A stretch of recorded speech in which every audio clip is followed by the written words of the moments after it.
क्या हाल। I hope सभी के अच्छे होंगे। आज इस सेशन में हम चर्चा करेंगे जो है क्लास 10th के जो है साइंस के अनसॉल्व्ड प्रैक्टिस सेट 2 के बारे में चर्चा करेंगे। ठीक है, तो जैसा कि प्रैक्टिस सेट के पहले क्वेश्चन हमने फिजिक्स और केमिस्ट्री के करवा दिए थे और बायोलॉजी के जो क्वेश्चन है वो आप लोग खोज सकते हैं।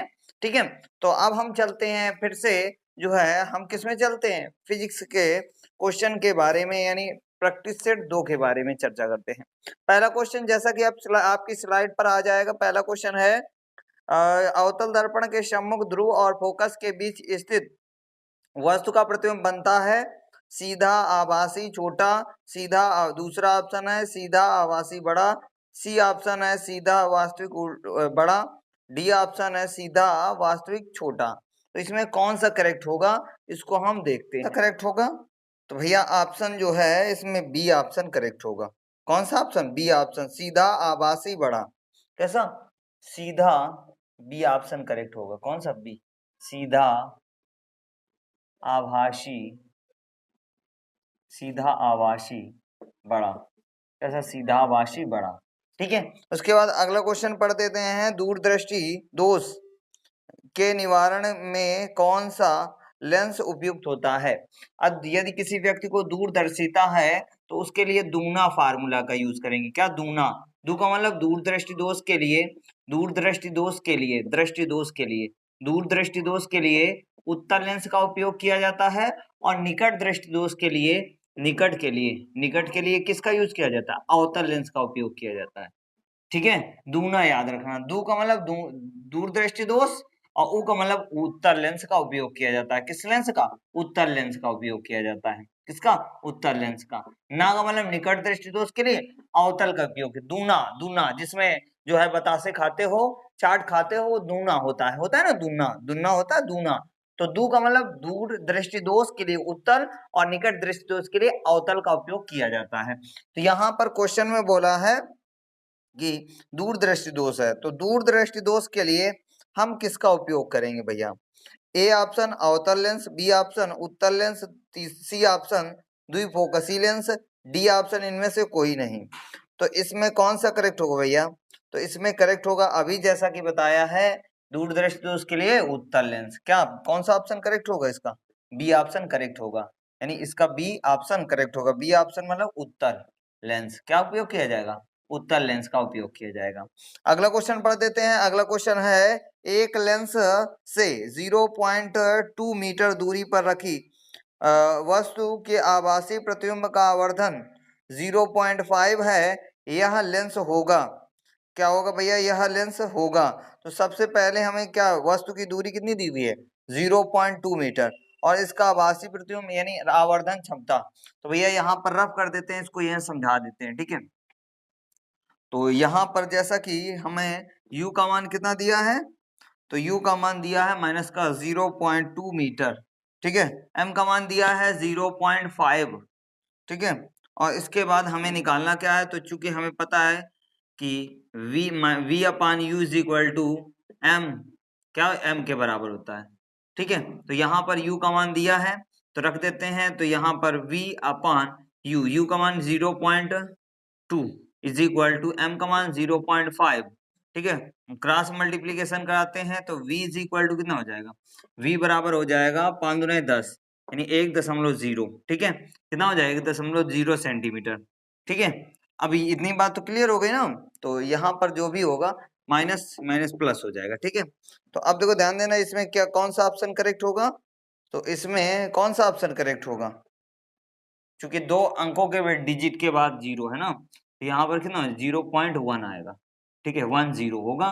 तो यहाँ इससे क्या लिख सकते हैं? v बराबर 0.1। तो इसमें कौन सा ऑप्शन करेक्ट होगा भैया? तीसरे में कौन सा ऑप्शन हमारा करेक्ट जाएगा? तो तीसरे का हमें बी ऑप्शन करेक्ट होगा, है ना। लेकिन आंसर कहाँ आ रहा है भैया?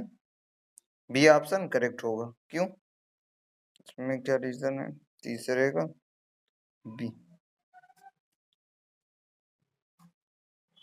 तीसरे का बी ऑप्शन करेक्ट होगा। इसका क्या रीजन है? क्या कह रहा है पहले पूरा तो पढ़ लेते हैं। अब देखो क्या कह रहा है, तो कह रहा है क्वेश्चन में कह रहा है आवर्धन यह होगा, यानी फोकस दूरी ज्ञात करनी है भैया, फोकस दूरी। अभी हमने निकाला है क्या, v का मान ही तो निकाला है, तो फोकस दूरी के लिए फार्मूला यूज करते हैं 1/f बराबर 1/v माइनस 1/u। ध्यान देना, तो 1/f is equal to 1/v, v का मान कितना है 0.1, कितना है 0.10, ठीक है। अब इतना है माइनस 1/, इसका मान कितना है 0.2, तो पॉइंट हटाओ जीरो बढ़ाओ, पॉइंट हटाओ जीरो बढ़ाओ, तो यहाँ पर कितना हो जाएगा, एलसीएम लेंगे तो एलसीएम कितना आएगा 20, एलसीएम कितना आएगा 20 आएगा, तो यहाँ पर क्या हो जाएगा, हाँ 20 आ जाएगा, यहाँ पर गुणा होगा तो 200 माइनस ये कितना होगा भैया, तो यहाँ पर बचेगा कितना 10 यानी 100 हो जाएगा, ठीक है। अब 100 हो गया, अब इसका गुणा कराओ तो घटाएंगे तो 1/f बराबर कितना आ जाएगा 100, कितना आ जाएगा 100, तो यहाँ पर आएगा 100 बटे 200 यानी 20, सॉरी इसका एक जीरो इससे कैंसिल हो जाएगा। अब हमें निकालना किसकी वैल्यू, f बराबर कितना हो जाएगा 2/10, भाग कराओ 0.2, कितना आ जाएगा 0.2 सेंटीमीटर में निकल आया, ठीक है। तो 0.2 सेंटीमीटर ये हमारा निकल आया, तो इस प्रकार से निकालना था, ठीक है। तो भैया ये हो गया, कौन सा ऑप्शन करेक्ट होगा, बी ऑप्शन 0.2 मीटर फोकस दूरी का अवतल लेंस, क्या होगा अवतल लेंस। अवतल लेंस क्यों होगा, तो भैया ध्यान देना, यहाँ पर चूंकि हमने ये जो दूरी ली है ये निगेटिव है ना, तो यहाँ पर जब सॉल्व करेंगे तो ये आ जाएगा इतना, ठीक है, तो ऐसे ही हल करना है। अब देखो ध्यान देना, तो यहाँ पर क्या ऑप्शन, कौन सा ऑप्शन करेक्ट होगा भैया, ऑप्शन कुल मिला के हमें करनी है, ठीक है। तो यहाँ पर क्या होगा 0.2 मीटर फोकस दूरी, क्या फोकस दूरी का अवतल लेंस, अवतल लेंस। क्यों अवतल लेंस लिया जाएगा, क्योंकि ये पॉजिटिव आ रहा है, क्या आ रहा है पॉजिटिव आ रहा है, ठीक है, तो यहाँ पर अवतल लेंस हो जाएगा, ठीक है। क्या अवतल लेंस, अवतल लेंस में निगेटिव होता है, चलो कोई बात नहीं, यहाँ से हम वैल्यू पुट कर देंगे उसके बाद, ठीक है। ऑप्शन हमारा करेक्ट हो गया कि नहीं। अगला क्वेश्चन है, एक श्वेत प्रकाश कांच के प्रिज्म से गुजरता है, ठीक है। क्या क्वेश्चन है, एक श्वेत प्रकाश कांच के प्रिज्म से गुजरता है तो प्रिज्म के आधार में आधार की झुकी प्रकाश की किरण का रंग होगा, ठीक है। क्या होगा, प्रकाश की किरण का रंग होगा, इसको भी देख लेते हैं। जैसे हमने ये प्रिज्म बनाया, ठीक है, ध्यान देना, ये हमने प्रिज्म बनाया, अब इस पर श्वेत प्रकाश की किरण डाली, जब श्वेत प्रकाश की किरण डालेंगे तो श्वेत प्रकाश की किरण कितने रंगों में विभक्त हो जाएगी, टोटल 7 रंगों में विभक्त हो जाएगी, कितने 7 रंगों में, यहाँ से जो भी प्रकाश की किरण जाएगी, ठीक है, श्वेत प्रकाश की किरण इन सभी रंगों में विभक्त हो जाएगी। टोटल कितने हो गए 1 2 3 4 5 6 7, ठीक है। तो सबसे नीचे रंग कौन होगा, सबसे नीचे वी ब ग्योर, ठीक है, सबसे नीचे वायलेट होगा अर्थात बैंगनी रंग। इसका फार्मूला क्या होता है, तो नीचे से नीचे वाला सबसे रंग विव ग्योर, इससे याद रखना विव ग्योर, ठीक है। सबसे नीचे कौन सा रंग होता है, वायलेट यानी बैंगनी होता है, कौन सा बैंगनी। दूसरा इंडिगो मीन्स आसमानी, क्या आसमानी, और ये ब्लू यानी नीला, और ये ग्रीन हरा, और वाई येलो पीला, ठीक है, ऑरेंज मीन्स नारंगी, और ये लास्ट का रेड यानी लाल, क्या होगा लाल। तो ये नीचे से बेस यानी आधार से सबसे पहला रंग कौन सा होता है बैंगनी, तो यहाँ ऑप्शन कौन सा करेक्ट होगा हमारा, ऑप्शन कौन सा करेक्ट होगा, ऑप्शन डी हमारा ऑप्शन करेक्ट होगा, चौथे में डी, यानी ऑप्शन कौन सा करेक्ट होगा डी, डी में है क्या बैंगनी, क्या है बैंगनी, ठीक है, हो गया करेक्ट, ठीक है, तो ये हमारा करेक्ट हो जाएगा।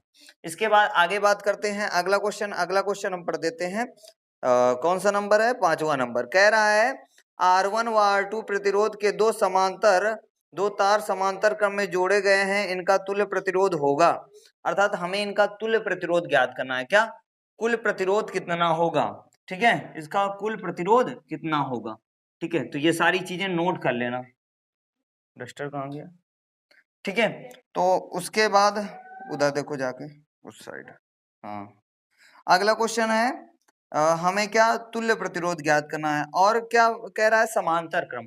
तो चूंकि हमें पता है कि समांतर क्रम के लिए फार्मूला क्या होता है, समांतर क्रम। तो समांतर क्रम के लिए फार्मूला होता है 1/r equal to 1/r1 plus 1/r2। ठीक है, तो कितने प्रतिरोध हैं? 2 ही प्रतिरोध हैं भैया। समांतर और श्रेणी में अंतर समझना। श्रेणी का मतलब सीढ़ी, सीढ़ी क्या होती है? Step by step. सीढ़ी के लिए फार्मूला क्या होता है? पहले जो है सीढ़ी के पहले जो है सीढ़ी पर चढ़ोगे, फिर दूसरे में चढ़ोगे, फिर तीसरे में चढ़ोगे, डायरेक्टली तो चढ़ नहीं जाओगे ना। तो ये श्रेणी के लिए होता है और समांतर के लिए ये लिखा है। अब देखो इसका हमें तुल्य प्रतिरोध ज्ञात करना है, तो 1/, इनका एलसीएम ले लेते हैं बेटा, एलसीएम R1 R2। तो यहाँ पर क्या हो जाएगा? R2 प्लस R1 हो जाएगा, R2 प्लस R1। तो इसको जब उल्टा करेंगे तो R इक्वल टू कितना हो जाएगा? R1 R2 is equal to R2, इसको पहले लिख देते हैं, प्लस में आगे पीछे लिख सकते हैं, तो R1 प्लस R2। तो यहाँ पर हमारा ऑप्शन कौन सा करेक्ट होगा? तुल्य प्रतिरोध के लिए ऑप्शन कौन सा करेक्ट होगा? इस तरीके का ऑप्शन कौन सा है? तो सी ऑप्शन हमारा करेक्ट हो जाएगा। कौन सा? सी ऑप्शन हमारा करेक्ट होगा, पांचवें का सी ऑप्शन करेक्ट होगा। तो सी ऑप्शन में लिखा क्या है? R1 इंटू R2 अपन R1 प्लस R2, ये हो गया हमारा, सी ऑप्शन करेक्ट हो गया। अब इसके बाद छठवां नंबर कह रहा है बिजली के बल्ब का फिलामेंट। बिजली के बल्ब का जो फिलामेंट होता है, ठीक है, फिलामेंट किस तंतु का बना होता है? नाइक्रोम का, लोहे का, टंगस्टन का, कास्टेरन का। ठीक है, ठीक है, तो इसमें कौन सा ऑप्शन करेक्ट होगा? बिजली का बल्ब का जो फिलामेंट होता है वो किसका बना होता है? तो फिलामेंट बात करते हैं किसका बना होता है, तो छठवें का ऑप्शन कौन सा करेक्ट होगा? सी ऑप्शन करेक्ट होगा। सी ऑप्शन में क्या है? टंगस्टन का बना होता है। किसका बना होता है? टंगस्टन का बना होता है, टंगस्टन, टंगस्टन का। ठीक है, टंगस्टन का। लेकिन यही हम बात करें जो है उसका क्या कहते हैं, जो है हीटर होता है, हीटर में किसका तार का नाइक्रोम का यूज किया जाता है। किसका? नाइक्रोम का यूज किया जाता है, नाइक्रोम का तार होता है। ठीक है, अगला क्वेश्चन 7वां नंबर क्वेश्चन पढ़ देते हैं। कह रहा है विद्युत सेल में रूपांतरण होता है। विद्युत सेल में रूपांतरण होता है, किसका होता है?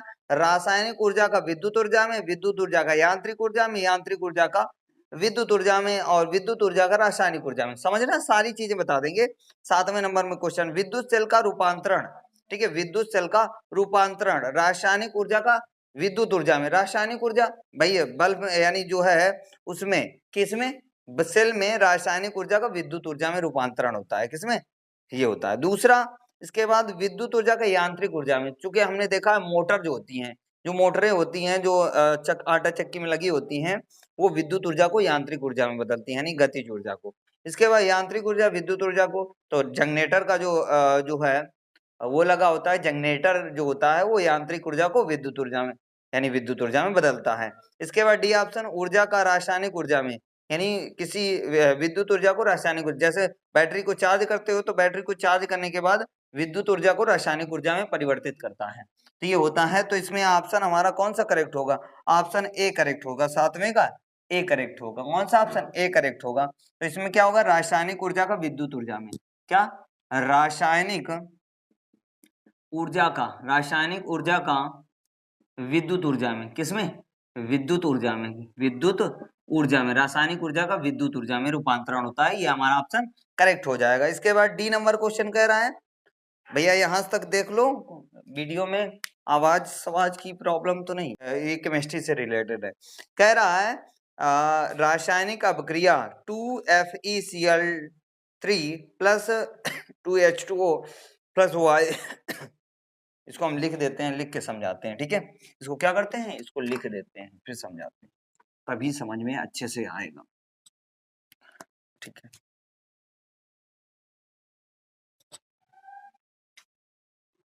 ऐसा करते हैं, इन क्वेश्चनों को हम वो कर देते हैं, रख कर देते हैं, ताकि दिक्कत ना हो। ठीक है, तो ध्यान देते हैं। जैसे जो है 8वां नंबर क्वेश्चन है, इसमें दिया है 2FeCl3 plus 2H2O plus Y की जगह में फिल करना है, given to 2FeCl2 plus H2SO4 plus HCl hydrochloric अम्ल 2HCl। ठीक है। अब देखो ध्यान देना, बहुत सरल तरीका है कि इसमें कौन सा ऑप्शन करेक्ट करने का। तो भैया ध्यान देना, बहुत दिमाग लगाना। जैसे यहाँ पर 2Fe है, इधर देखते हैं 2Fe है बैलेंस। अब इसके बाद क्लोरीन देखते हैं, इधर क्लोरीन कितनी है, इधर देखो कितनी है, 3 दूना 6, कितनी है 6। इधर देखो 2 2 4, 4 2 6, क्लोरीन भी बैलेंस है। ठीक है, तो इसके बाद अब देखते हैं हाइड्रोजन। हाइड्रोजन देखते हैं, हाइड्रोजन इधर कितने हैं 4 हैं, कितने हैं 4। इधर हाइड्रोजन कितने हैं 2 2 4, हाइड्रोजन भी बैलेंस। लेकिन यहाँ पर SO4, ठीक है। ऑक्सीजन देखते हैं, ऑक्सीजन कितने हैं 1, ठीक है। इधर ऑक्सीजन सॉरी 2 हैं, कितने हैं 2 हैं। इधर ऑक्सीजन कितने हैं, तो इधर ऑक्सीजन 4 है और सल्फर 1 है। तो भैया ऐसा कोई ऑप्शन है जिसमें ऑक्सीजन और सल्फर हो, तो भैया ऑक्सीजन और सल्फर किस पर होंगे, तो इसमें ऑप्शन एस है, ठीक है। एस 2S और SO2Cl2। तो भैया ध्यान देना, पहले ऑप्शन में जो है केवल एस दिया है, तो हमें केवल एस की तो जरूरत है नहीं ना, केवल एस की जरूरत है क्या। ध्यान देते हैं पहले, एक थोड़ी जो है इसको हम सही से नोट। ऑक्सीजन कितने हैं, इधर 4 हैं, इधर कितने हैं 2 हैं, है ना। तो बैलेंस तो है नहीं, हमें ऑक्सीजन वाला लेना पड़ेगा। तो ऑक्सीजन वाला बचता कौन है, ऑक्सीजन वाला यहाँ पर Y के स्थान पर हमें क्या SO2 कर दे, SO2। ध्यान देना, सल्फर कितने हुए, सल्फर बैलेंस अब हो गए। ऑक्सीजन देखते हैं इधर, तो ऑक्सीजन 2 2 4, इधर 4, तो हमें यहाँ पर Y की जगह पर क्या भरना होगा, SO2 भरना होगा। भैया ऐसा ही मैच किया जाता है, यानी देख लिया जाता है कौन क्या कितने बैलेंस में है। तो यहाँ पर क्या भरा जाएगा SO2। कौन सा ऑप्शन करेक्ट होगा, सी ऑप्शन इसका राइट होगा। ठीक है, 8वें का कौन सा ऑप्शन करेक्ट होगा, 8वें का सी ऑप्शन करेक्ट होगा। इसके बाद 9वें का देख लेते हैं। तो 9वें नंबर कह रहा है मैड में मुख्यता होते, सॉरी 9वें नंबर में निम्नलिखित में से कौन सा अम्लीय लवण है। ठीक है, अम्लीय लवण, अम्लीय लवण किसे कहते हैं, जिसमें H+ आयन पाया जाता है उसे अम्लीय लवण बोलते हैं। तो किसमें हाइड्रोजन, किसमें है भैया, हाइड्रोजन किसमें है, सोडियम क्लोराइड नहीं भैया, इसमें है ही नहीं हाइड्रोजन। NaHSO4 इसमें हाइड्रोजन है, Na2SO4 इसमें नहीं है। इसके बाद KCN भी नहीं है। तो अर्थात अम्ल की पहचान कैसे की जाती है, जिसमें H+ आयन पाया जाता है, यानी हाइड्रोजन पाया जाता है। तो ये 9वें नंबर का कौन सा ऑप्शन करेक्ट होगा, बी ऑप्शन करेक्ट हो जाएगा। 9वें नंबर का कौन सा ऑप्शन, बी ऑप्शन करेक्ट हो जाएगा, B option NaHSO4। Sodium bisulphate कौन सा ऑप्शन करेक्ट होगा, सोडियम बाइसल्फेट होगा, या सोडियम हाइड्रोजन सल्फेट भी बोला जाता है ऐसा। ठीक है, ये अगला क्वेश्चन है 10वें नंबर का क्वेश्चन, प्रश्न संख्या 10। तो प्रश्न संख्या 10 का उत्तर क्या होगा, मुख्य मैट में मुख्यता होता है। ये मैट क्या होता है भैया, मैट जो होता है एक प्रकार की मिक्स, यानी एक प्रकार का मिक्सचर होता है। तो मिक्सचर में क्या, मैट में मुख्यता क्या होता है भैया, मैट में मुख्यता क्या होता है, तो ऑप्शन है FeS, उसके बाद Cu2S और FeS, और इसका ऑप्शन है Cu2S तथा Fe2S3। तो इसमें ऑप्शन कौन सा करेक्ट होगा, इसका ऑप्शन करेक्ट होगा सी। कौन सा ऑप्शन करेक्ट होगा, सी। तो सी ऑप्शन में क्या है, Cu2S एंड मीन्स तथा FeS, इसका ये ऑप्शन करेक्ट हो जाएगा। इसके बाद प्रश्न संख्या 11 नंबर, ठीक है, प्रश्न संख्या 11। तो इसमें आंसर क्या बोल रहा है, निम्नलिखित रासायनिक अभिक्रिया को पूरा कीजिए, यानी रासायनिक अभिक्रिया को पूरी करनी है। तो इसमें कोई दिक्कत नहीं, जैसे इसको पूरा किया वैसे इसको भी पूरा कर देंगे। ध्यान देना, dot plus PCl5 plus given to क्या, क्लोरो CO CH3COCl, ठीक है, प्लस POCl3 प्लस HCl। ध्यान देना, यहाँ पर P है, यहाँ भी P है, बैलेंस। इसके बाद और क्या है भैया, और तो कुछ, क्लोरीन कितने हैं, इधर कितने हैं 1 और 3, 3 1 4, 4 1 5, क्लोरीन भी बैलेंस। अब हमारा बच क्या रहा है, जो बच रहा है, देखो यहाँ पर ये बच रहा है, और क्या बच रहा है, ये बच रहा है ऑक्सीजन। ठीक है, क्या क्या बच रहा है, जो बच रहा है उसमें हम क्या कर देते हैं, इस प्रकार से वो लगा देते हैं। अब किसी ऑप्शन में ये सारे चीजें हैं, अर्थात हमें कार्बन कितने होने चाहिए, एक होना चाहिए। तो कार्बन किसमें एक है, पहले में, यानी जो है पहले में एक है, ध्यान देना, पहले में एक है, दूसरे में दो है, तीसरे में दो है, चौथे में तीन है। तो भैया कार्बन कितने होने चाहिए, एक होने चाहिए। तो ऑप्शन कौन सा करेक्ट होगा भैया, कार्बन एक है किसमें, ए ऑप्शन में, किसमें, ए ऑप्शन में है। तो यहाँ पर क्या CH3OH होगा, क्या होगा, CH3OH होगा। कितना होगा, यानी बी ऑप्शन सॉरी, इसमें कौन सा ऑप्शन करेक्ट होगा, कार्बन कितने हैं, दो हैं, ठीक है, कार्बन कितने हैं, दो हैं, हमने ध्यान नहीं दिया था, एक ये दो कार्बन हैं। तो पहले ऑप्शन में तो एक ही कार्बन है, दूसरे ऑप्शन में दो कार्बन है, तीसरे ऑप्शन में भी दो कार्बन है, चौथे ऑप्शन में तीन कार्बन है। तो पहला और चौथा नहीं होगा, दूसरा और तीसरा देख लेते हैं। तो भैया ऑक्सीजन कितने होने चाहिए, ऑक्सीजन तीसरे में जो है एक है, और इसमें कितने हैं, दूसरे में दो हैं। तो ध्यान देते हैं, ऑक्सीजन कितने हैं, एक दो, दो ऑक्सीजन होने चाहिए, ठीक है। तो ये इस कारण से हमारा ऑप्शन कौन सा करेक्ट होगा, इसका ऑप्शन हमारा करेक्ट होगा बी ऑप्शन करेक्ट होगा। क्या होगा, बी ऑप्शन करेक्ट होगा। बी ऑप्शन में है क्या, तो बी ऑप्शन में है CH3COOH, ये हमारा ऑप्शन करेक्ट हो जाएगा, ठीक है। अगला क्वेश्चन क्या है, जो है 12वां नंबर, उभयधर्मी ऑक्साइड है, उभयधर्मी ऑक्साइड है कौन, Na2O, MgO, Al2CO3, P2O5। तो इसमें कौन सा उभयधर्मी कौन सा होगा, 12वें का ऑप्शन कौन सा करेक्ट होगा, सी ऑप्शन करेक्ट होगा। कौन सा ऑप्शन करेक्ट होगा, 12वें का सी ऑप्शन करेक्ट होगा। तो यहाँ पर लिख देते हैं प्रश्न संख्या 12, इसका उत्तर क्या होगा, तो इसका उत्तर होगा, क्या होगा, और सी ऑप्शन करेक्ट होगा, Al2O3, Al2O3, ये ऑप्शन हमारा करेक्ट हो जाएगा। इसके बाद 13 नंबर क्वेश्चन क्या कह रहा है, प्रोपेन का रासायनिक सूत्र है, किसका, प्रोपेन का रासायनिक सूत्र क्या होता है। तो प्रोपेन का रासायनिक सूत्र, ध्यान देना भैया, रासायनिक सूत्र क्या होता है ये थोड़ा समझा देते हैं, फिलहाल बताया है उसमें, फिर भी समझ लेते हैं, ठीक है। तो प्रोपेन क्या लिखा है, प्रोपेन, ठीक है, प्रोपेन का रासायनिक सूत्र बताना है, ठीक है। तो हमें पता है प्रोपेन में कितने कार्बन होते हैं, मेथ में एक का मेथ एथ प्रोप, यानी कार्बन कितने होने चाहिए, तीन होने चाहिए।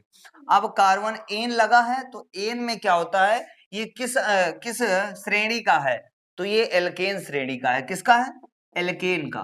तो हमें पता है कि एल्केन में अनुलग्न क्या लगता है, एन लगता है ना।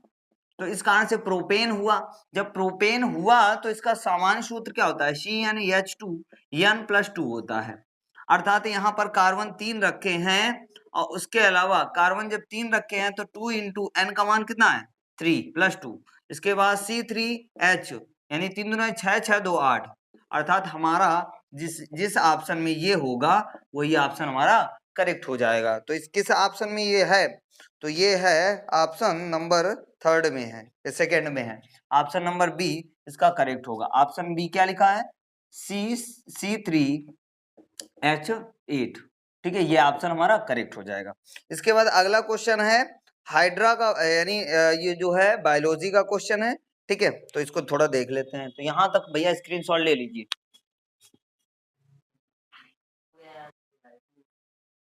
ठीक है। देखो आगे बायोलॉजी के क्वेश्चन की बात करते हैं। 14 नंबर, हाइड्रा में प्रजनन होता है, किस विधि द्वारा होता है, मुकुलन, विखंडन, खंडन द्वारा, कायिक प्रवर्धन। तो इसका ऑप्शन कौन सा करेक्ट होगा, मुकुलन के द्वारा होता है, किसके द्वारा, मुकुलन, यानी इसका कौन सा ऑप्शन करेक्ट होगा, ए ऑप्शन करेक्ट होगा, क्या होगा, मुकुलन, क्या करेक्ट होगा, मुकुलन, ठीक है इसका। इसके बाद 15 नंबर क्वेश्चन कह रहा है, 15 नंबर क्वेश्चन कह रहा है पाइरूवेट के विखंडन की प्रक्रिया संपन्न होती है कोशिका द्रव में, माइक्रोकांडिया में, हरित लवक में, केंद्रक में। तो 15वें का जो ऑप्शन करेक्ट होगा, कौन सा ऑप्शन करेक्ट होगा, तो 15वें का ऑप्शन करेक्ट होगा बी। बी ऑप्शन में क्या है, तो बी ऑप्शन में है माइक्रोकांडिया, जो कि बताया था माइक्रो माइटोकांड्रिया बोला जाता है, माइटोकांड्रिया, कांड्रिया, माइटोकांड्रिया। ठीक है, इसका ये ऑप्शन करेक्ट होगा। इसके बाद 16वां नंबर क्वेश्चन कर रहा है, मनुष्य में वृषक किस तंत्र से संबंधित है? पोषण, पोषण, श्वसन, उत्सर्जन, संवाहन। तो इसमें 16वें में कौन सा ऑप्शन करेक्ट होगा? तो 16 नंबर में करेक्ट होगा हमारा सी ऑप्शन करेक्ट होगा। कौन सा? सी ऑप्शन करेक्ट होगा। क्या होता है? तो उत्सर्जन। क्या होगा? उत्सर्जन।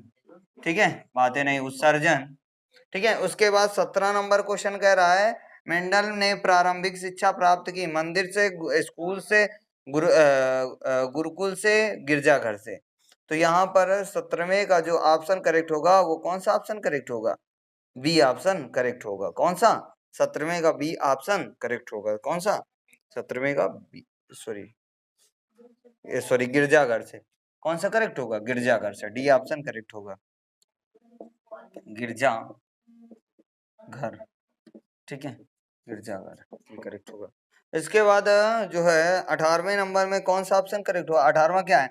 मादा जनन तंत्र के किस भाग में लूप स्थापित किया जाता है? अंडाशय में, अंडवाहिनी में, गर्भाशय में, योनि में।